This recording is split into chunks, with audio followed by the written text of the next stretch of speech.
Queria também pronunciar-me sobre uma outra matéria que é em que o CDS, muitas vezes sozinho, tem trabalhado bastante firme a área da agricultura. Eu tenho sido muito crítico com a gestão do Ministério da Agricultura, como todos sabem. Este Ministério da Agricultura paralisou o investimento na modernização do mundo rural nos últimos 3 anos. Atrasou os pagamentos aos agricultores. Protelou a abertura das candidaturas a fundos comunitários. Desperdiçou fundos comunitários. E revelou erros de previsão e de visão que são hoje nítidos para qualquer cidadão que se interesse pelo setor.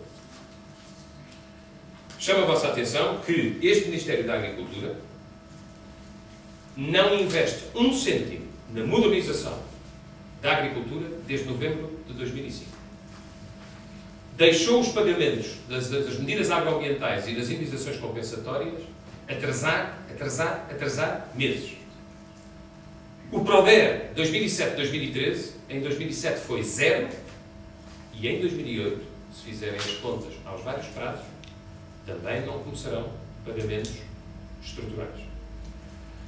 Foram, e isso já é certo e seguro, desperdiçados 36 milhões de euros financiados pela União Europeia, que são anulados para Portugal, relativamente ao primeiro ano que está fechado, que é o ano de 2005. Como sabem, na agricultura há uma regra, é de mais 2, e o dinheiro pode ser usado no ano em concreto ou nos 2 anos seguintes. E, portanto, o ano de 2005 já está fechado. E relativamente às prioridades estratégicas, eu não posso deixar de criticar seriamente uma política em que o Governo sabe que Portugal, nos cereais, no seu conjunto, depende do que importa em mais de 90%. E ainda assim, incentivou claramente o abandono da produção de cereais e a diminuição das áreas cultivadas. Gostaria de... Eu sei que a agricultura não é um assunto muito sensível para a generalidade dos mídias. Gostava de chamar a vossa atenção para o PRODER, para o Plano Agrícola que foi entregue em Bruxelas, que é, digamos assim, certo e seguro, porventura, o último pacote dessa dimensão que Portugal terá. Quem quiser cultivar o diospiro ou a baga de sabugueiro tem uma pontuação máxima na atribuição de fundos comunitários. Quem quiser produzir amanhã cereais, carne ou leite de consumo popular tem pontuação mínima. A minha pergunta é que visão é que revela uma política agrícola com estes critérios? O CDS, queria que soubessem, marcou um debate de urgência sobre a política agrícola para o próximo dia 9 de julho, que era o primeiro dia acessível e disponível. E utilizámos o instrumento que tínhamos para poder levar a discussão agrícola ao Parlamento. Eu já tenho dito várias vezes, como sabem, sobre a questão da agricultura, há uma espécie de muro de silêncio. E o CDS tem tentado evitar que assim seja. E eu poderei ter muitos defeitos, certamente não tenho o defeito de não ter feito ao Primeiro-Ministro as perguntas pertinentes em matéria agrícola. E, portanto, entre outros temas, e este, escolhi não abandonar este. E tenho legitimidade para falar na área agrícola. Reparei que o Primeiro-Ministro, em 30 discursos feitos no Parlamento, nunca falou de agricultura. Também reparei que no último congresso do PSD não houve uma palavra significativa sobre a agricultura.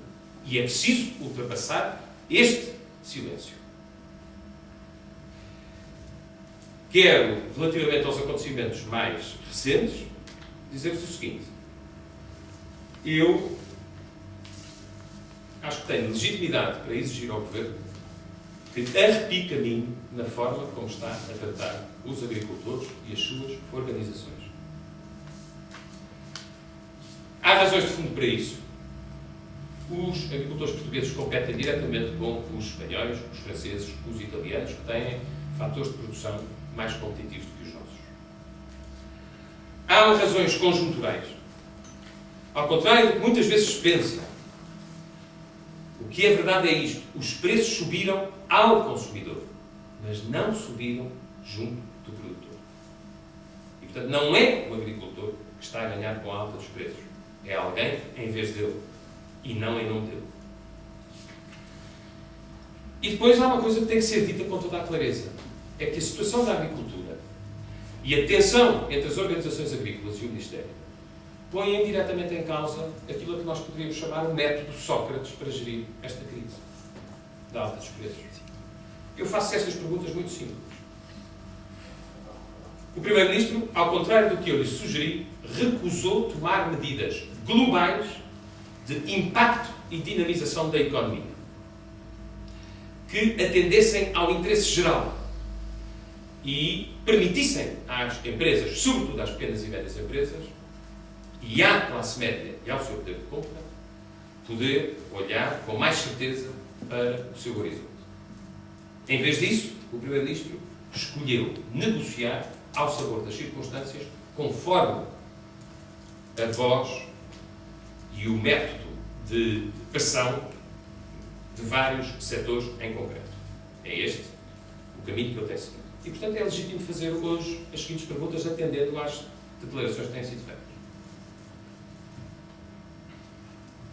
Como é que o Governo entra em negociação com quem bloqueia estradas e usa a coação e se recusa a negociar com quem apenas pediu para negociar e, que eu saiba, não bloqueou nenhuma estrada, não atirou nenhuma pedra, não deitou fora leite ou qualquer outro produto e não provocou dano à economia? Como é que o Governo negocia e, na falta de política geral, compreensivelmente tenta chegar a um acordo com as transportadoras, os industriais das pescas, os taxistas e, em nome de quê, recusar conversar com os agricultores? Porque é que quem usa a coação é premiado pelo Governo e quem apenas pede negociação acaba por ser atacado pelo Governo? Que tipo de equidade é esta e que tipo de política de interesse geral é esta com estas disparidades setor a setor, onde o que está em causa não é o problema em si, mas a forma como cada um se faz ouvir? É evidente que neste quadro as últimas declarações sobre isto da agricultura não ajudam à criação